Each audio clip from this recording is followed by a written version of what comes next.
Now that hurricane season is almost here, I have to decide where do I want to live during hurricane season.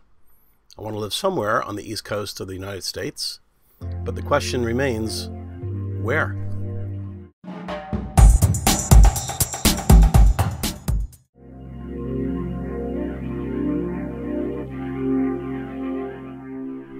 NOAA can help with that decision because NOAA has charted the amount of times that hurricanes have hit specific counties in the United States. And so I took a look at their maps to kind of analyze and see where are the good places to live on a boat during hurricane season.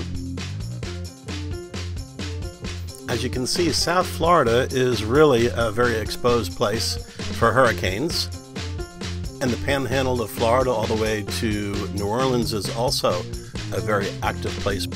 I was somewhat surprised to see that the North Carolina area is also regularly hit, and that's interesting because the insurance companies usually tell you they want you to get it up to North Carolina in order to keep certain coverage.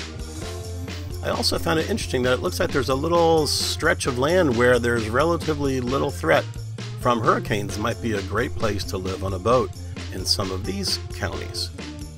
Now, one of the nice things about living in your sailboat as a liveaboard is that you can live wherever you want to for a week or a month or a year, whatever. And we have really enjoyed being here in Charleston, South Carolina. It is such an awesome city. There's beautiful beaches. It's just one of the most beautiful cities I've ever seen.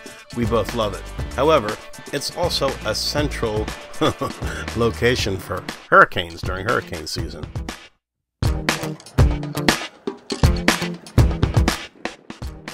In fact, 5 of the biggest storms last year were all centered in South Carolina. So it's time to prepare. Now, what's the main threat? If you don't know what the threat is, you don't know how to prepare. Well, it's the storm surge. What does that mean? It means that the water level goes way, way, way beyond high tide. It could go up 15 feet than normal. And guess what? If your boat is attached to something, it can float away and then wind up dashed on the rocks. Now, we're hoping that we won't have a major hurricane like Hurricane Hugo in 1989, which was one of the worst Atlantic hurricanes to hit the east coast of America in a long time. It did a lot of catastrophic damage. But even in bad hurricanes and storm surges, there are things that you can do to protect your boat and to make it come out relatively unscathed. If you're going to keep your boat in the water, you have 2 options. You either keep it at a marina that has fixed piers, which is not good because these piers, they come loose and all the boats wind up on the shore. Or you can keep your boat at a marina that has what's called floating docks. These are docks that are attached to a pole that should be 25 feet high, and as the tide goes high or low, the boats and the pier attached to them floats higher and low. But with a storm surge, that storm surge might not be a 6-foot tide variation, it may be 20 feet. And that's important because if your posts are tall enough, then your boat will be secure.